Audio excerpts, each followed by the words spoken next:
예, 안녕하세요. 더배운 회원 여러분. 여러분에게 경비지도사 취득 과목을 가르치게 될 전기복 교수입니다.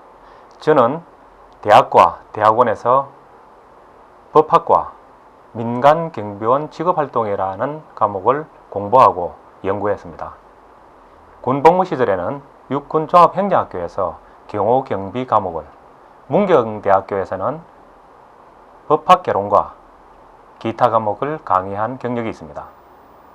한국보안컨설팅에서는 사업이사 직책으로 경비지도사 업무를 수행했고, 현재에도 강남에 있는 크리어텍이라는 회사에서 경비지도사 업무를 수행하고 있습니다. 이렇게 많은 경력과 노하우를 더배움이라는 회사, 특히 더배움의 좋은 시스템 속에서 노하우를 무료로 전수하고자 합니다. 물론 무료와 유료라는 퀄리티 그 자체를 불허하는 수준 높은 강의를 약속합니다. 많은 현장에서 여러분들을 만나게 되는데요. 많은 분들이 이런 이야기를 합니다. 요즘 경비지도사 과목이 고시 수준이 되었다는데 어떻게 하면 합격할 수 있느냐는 이야기를 합니다. 많이 어려워졌다는 표현이겠죠. 물론 공부에 있어서 정답이나 왕도가 있을 수는 없습니다. 그러나 경비지도사 취득에 있어서 보다 빠르고 쉽고 효율적인 방법은 분명 있을 것입니다. 자, 이렇게 한번 생각해 보죠. 여러분도 알고 있듯이 경비지도사 과목에는 법학개론과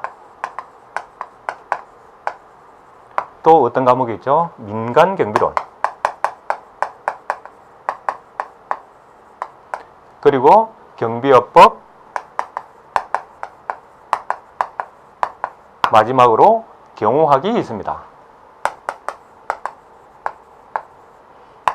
자, 물론 선택 과목으로 범죄학과 소방학이 있습니다. 여기서 우리 더배움에서는 전략적으로 경호학을 선택하였습니다. 이렇게 볼 때 여기 서 있는 교수 입장에서는 이렇게 표현하고 싶습니다. 45, 80, 90, 90이라고요. 어떤 분은 농담 삼아 45세 이전에 20대에는 공부할 때 관련 과목 학점 취득을 위해서 20학점 인정해 주죠. 그리고 경찰 취직을 위해서 가산점 부여를 위해서 공부를 해야 된다고요. 45세 이후에는 반퇴해서 재취업하기 어려우니까 경비지도사 자격증을 따서 60세까지 잘 현장에서 경험해서 60세 이후에 본인의 사업을 차려서 80세까지 할 수 있는 직업이라고 합니다. 그렇게 되기 위해서는 90점 이상을 맞아야 경비지도사를 합격할 수 있다라고 그런 농담을 하는 분이 있는데요. 그렇습니다. 이 숫자는 점수입니다. 여러분들도 알고 있듯이 모든 분들이 말하는 것과 같이 선택과 집중을 해야 된다는 거죠. 어떤 비율로요? 45대 80대 99. 법학, 왜 그렇습니까? 법학개론은 공부량이 방대한 과목입니다. 나머지 세 과목을 합한 과목과 동일한 수준의 분량이 되는 것이죠. 그리고 법학이라는 과목이 의외로 논리적인 체계 속에서 짜여져 있는 그런 과목입니다. 물론 경비지도사 과목이 학문을 배우는 과목은 아니지만 법학개론이라는 과목이 그렇다는 이야기입니다. 따라서 법학개론에 있어서 공부를 할 때는 선택과 집중을 해야 되는데 60점 이상 70점 고득점을 가정하고 공부하게 되면 진도를 나갈 수가 없는 것이죠. 책, 서술 방식도 마찬가지입니다. 선택과 집중을 해서 만들어진 책을 선택해야 되는 것이죠. 나머지 민간경비론이나 경비업법 이런 과목은 법학개론에 비해서 공부 분량이라든지 수준이 평이한 과목이 됩니다. 특히 경비업법은 누구나 기본 지식이 없더라도 경비업법과 시행령, 시행규칙을 반복해서 읽고 외울 부분은 외우면 충분히 극복할 수 있는 그런 과목이 되겠죠. 그래서 선택과 집중을 45대 80대 99라는 이야기를 하는데 또 다른 측면에서 보면 법학개론과 민간경비론은 1차 과목입니다. 절대평가인 거죠. 내가 얼마나 노력했느냐 이하에 따라서 당락이 결정되는 과목입니다. 내가 40점 이상, 평균 60점 이상만 맞게 되면 합격이 되는 것이죠. 반면 경비업법이나 경영학은 과목 수중은 평이하고 분량은 적으나 상대평가이기 때문에 상대방이 90에 제가 노력을 했더라도 상대방이 90이라는 노력을 하게 되면 상대적으로 떨어지게 되는 과목입니다. 그래서 선택과 집중을 하되 처음부터 끝까지 섬세하게 이해하고 누락됨이 없이 공부를 해야 되는 그런 법학개론과는 대비되는 그런 공부 방법을 적용해야 된다는 것이죠. 그 다음에 이제까지 이 네 과목이 어떤 출제 경향과 수준의 출제 경향을 보였냐는 것을 한번 볼 필요가 있습니다.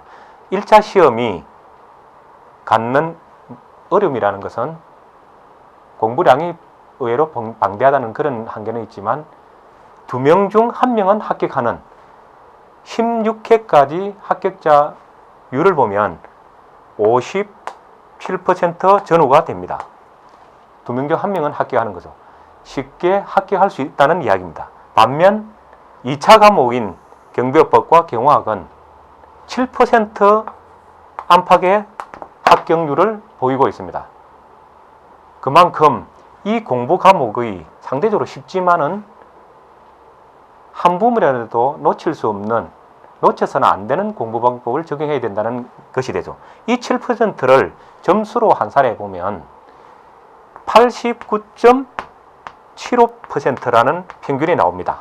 1회부터 6회까지 평균을 했을 때. 그래서 90점 이상의 점수를 획득해야 합격할 수 있다는 이야기가 됩니다.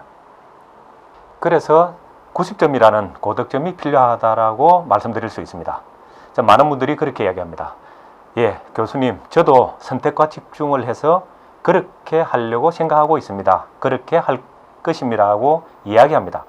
막상 해보면 그렇게 안 되죠. 왜 그렇습니까?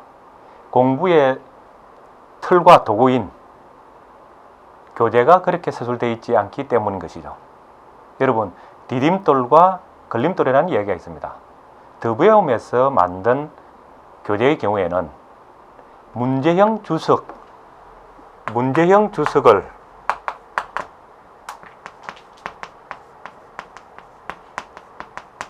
문제형 주석이라는 디딤돌을 놓았습니다. 이론 강의 중간중간에 이 이론이 실제 시험 문제로 출제될 때는 어느 정도의 빈도와 수정과 경향을 가지고 출제되는지를 알아볼 수 있도록, 그래서 학생들이 맞춤식 교육을 할 수 있도록 문제화해서 주석을 달아놨다는 것이죠. 그러한 디딤돌을 밟고 공부하는 학생들은 보다 쉽게 경비지도사 자격증을 취득할 수 있다는 이야기입니다. 마지막으로 단연간 다양한 경험을 한 노하우를 가진 교수와 교재가 갖는 효율성, 그리고 학생들의 노력과 소통을 뒷받침할 수 있는 더배움이라는 좋은 시스템이 있다는 것입니다. 다른 온라인 강좌가 갖는 한계가 있죠. 소통이 단절될 수 있다는 부분입니다. 더배움은 24시간 소통할 수 있는 게시판을 활용하고 있습니다. 여러분들이 24시간 언제라도 많은 질문을 할 수 있는 공간이 마련되어 있다는 것이죠.